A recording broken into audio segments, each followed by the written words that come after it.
알콩소금 법률사전 한서희 변호사입니다. 오늘 제가 말씀드릴 주제는 웹 3.0과 다오에 대한 이야기입니다.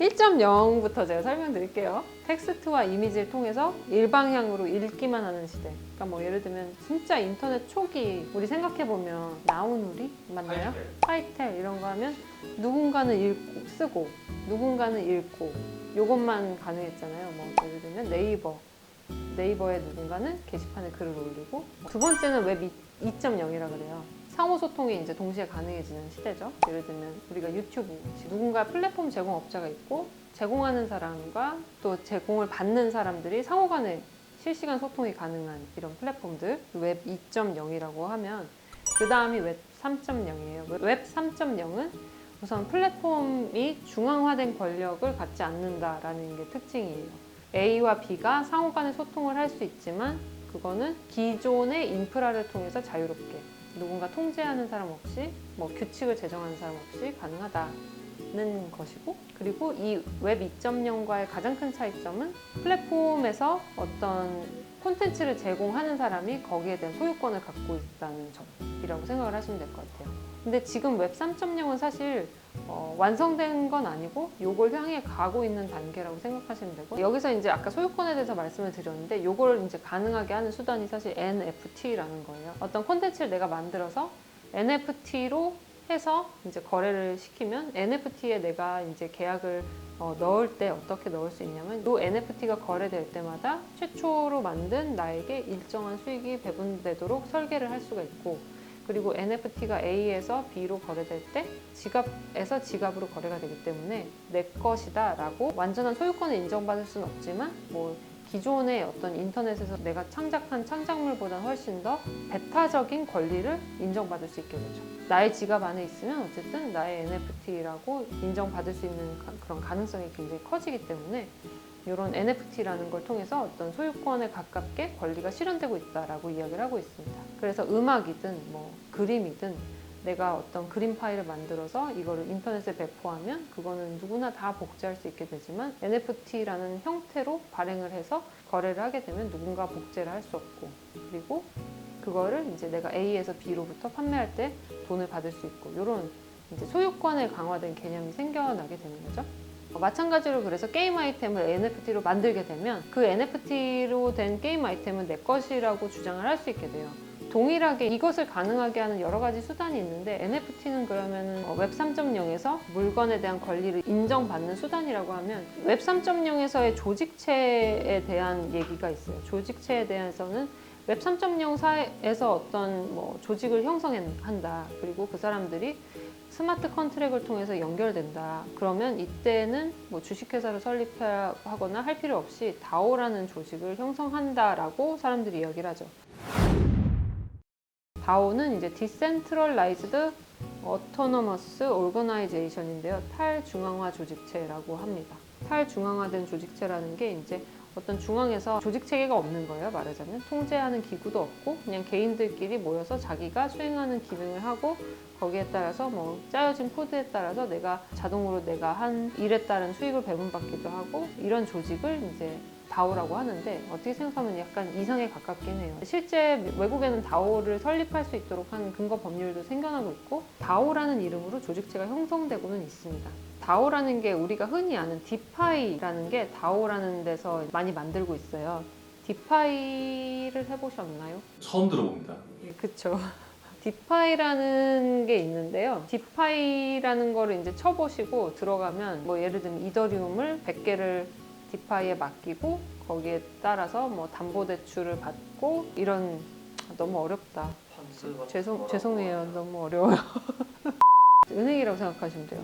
근데 은행에서 대출 심사를 받고 뭐 이런 게 아니라 그냥 내가 갖고 있는 이더리움을 맡기고 거기에 따라서 뭐 그 스마트 컨트랙이 예를 들면 이더리움 10개 맡기면 거기에 70%만 다른 가상자산으로 빌려줄 수 있게 컨트랙이 짜여져 있으면 내 이더리움 10개 맡기고 거기에서 뭐 비트코인 70% 해당한 비트코인 빌리는 거죠. 그리고 일정 기간 동안 내 이더리움은 그 플랫폼에 묶여 있고 내가 비트코인을 활용을 하다가 비트코인 갚을 때가 되면 다시 비트코인을 다시 거기에 보내줘요. 다시 변제를 해요. 지갑으로 전송을 하는 거죠. 그러면 내 이더리움은 다시 묶여있던 게 풀려나서 내 지갑으로 다시 돌아오고, 이게 이제 누군가의 뭐 심사나 은행의 뭐 대출 심사 통과하고 뭐 이런 거 필요 없이 컨트랙상으로 내 거 넣으면 자동으로 내가 신청하면 신청받은 대로 가상자산이 다시 들어오고 다시 가상자산 반환하면 또 컨트랙에 따라서 다시 내가 맡겼던 담보는 다시 돌려받는 이런 전체적인 구조가 디파이라고 생각을 하시면 될 것 같아요. 가상자산의 대출 같은 비슷해요. 여러 가지가 있어요. 뭐 활용할 수 있는 게 뭐 요건 아주 제일 단순한 버전을 말씀드린 거고, 근데 이제 요거를 왜 설명을 드리냐면 보통은 요게 DAO라고 하는 조직으로 구성이 돼 있어요. 왜냐하면 이 프로토콜이라고 하는데 이 디파이를 만든 사람이 있을 거잖아요. 디파이 만든 사람이 있고 또 여기에 참여하는 사람들이 있죠. 디파이에 참여하기 위해서는 내 이더리움이라는 자산을 담보로 맡겨야 되죠. 그러면 이제 사실상 이걸 이용하는 게 되는데, 이걸 담보로 맡기면서 A라는 디파이에서 이 담보로 맡긴 사람들에게 고맙다고 A 코인을 선물로 주는 경우가 있어요. 이용자들에게. 그러면 이게 왜 고맙냐 하면 너무 복잡한데, 내가 담보로 맡긴 자산들이 만약에 뭐 나처럼 이더리움 맡긴 사람이 10사람이 있다고 생각해봐요. 100 이더리움이 그 플랫폼에 잠겨 있겠죠. 그 은행하고 똑같아요. 그럼 그 100 이더리움을 다시 다른 이더리움을 빌리려고 하는 사람한테 또 담보대출 해줄 수 있는 거예요. 은행이 예대마진 취급하는 거랑 똑같아요. 예금을 받아서 대출해주고 이런 것처럼 담보대출이라고 생각하지 말고 은행하고 똑같다고 생각하시고, 예금을 하는 사람이 있고 대출 받아가는 사람이 있고 그걸 연결해주는 게 디파이라는 시스템이에요. 근데 이건 은행이라는 이제 어떤 조직체도 아니고 사람도 없고 코딩에 의해서 짜여진 시스템이 그걸 이제 수행해 주는데, 이 시스템이 유지되려면 계속해서 A라는 이더리움을 예치하는 사람이 있어야 되겠죠. 그 예치하는 사람들한테 이 사람들에게 고맙다고 보상을 줘요. 그게 플랫폼에서 발행하는 코인이 되겠죠. 디파이 중에서는 이렇게 그냥 뭐 은행 비슷하게 대출하고 뭐 이런 것만 하는 게 아니라 파생 상품 거래를 하는 경우도 있어요. 미국에 있는 CFTC라는 기관에서 이 파생 상품 거래를 한 디파이 업체를 상대로 우리가 만들어 놓은 뭐 상품거래소법이라는 게 있는데, 상품거래소법에서 규정하고 있는 필요한 라이센스 없이 상품거래소를 운영하고 뭐 거기서 해야 되는 업무들, 예를 들면 고객의 신원을 확인한다든지 이런 업무들을 하나도 수행하지 않고서는 법에 위반됐다라고 하면서 손해배상 청구 소송을 제기를 하고 제재 조치도 취합니다.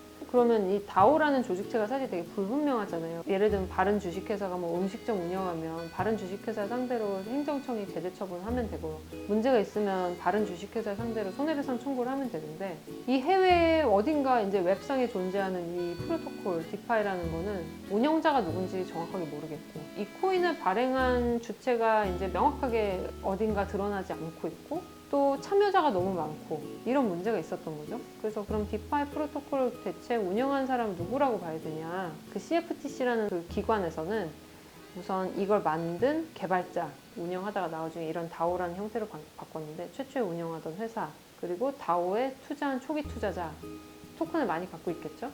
그리고 이용자들 중에서 실제 투표권을 행사한 사람들, 주주총회에서 이제 열렸을 때 주주처럼 이제 투표권을 행사한 사람들에게 소송을 제기를 했습니다. 그래서 이게 문제가 많이 됐던 게, 그러면 디파이를 운영하면서 디파이 운영한 사람들한테 소를 제기한 거는 큰 문제가 없겠죠. 디파이 운영자들이 뭐 여러 부류로 이제 나눠져 있으니까 뭐 A와 B와 C가 합쳐가지고 이 디파이라는 거 운영했으니까 그럼 A, B, C 모두한테 소송 제기하는 건 괜찮은데, 그럼 디파이를 이용하면서 투표권 행사하십시오 해가지고 내가 한번 투표한 사람, 주주총회에 나가가지고 주주권 행사한 것과 유사한 이 사람에게까지 법적인 책임을 묻는다는 게 굉장히 논란이 됐던 거죠. 그래서 이렇게 소송과 관련해서 이제 이 소송 대상이 됐다는 점까지 지금까지는 나온 상황이고, 뭐 이 사람들에게 법적인 책임이 있다 없다는 아직 가려지지 않았어요. 왜냐하면 소송이 계속 중이기 때문에 좀 복잡한 문제가 있습니다. 그래서 이 얘기를 왜 하냐면, 웹 3.0 시대에 이제 다오라는 게 굉장히 중요한 조직체 중에 하나로 떠오르고 있어요. 그 뭐 주식회사도 아니고 조합도 아니고 우리가 지금까지 알지 못하는 그냥 스마트 컨트랙트에 의해서 운영되는 조직체가 다오라고 하는 건데, 이 다오는 디파이도 할 수 있고, 뭐 우리가 흔히 생각한 구글과 같은 플랫폼, 검색 플랫폼을 운영할 수도 있고 어떤 운영 주체가 됩니다.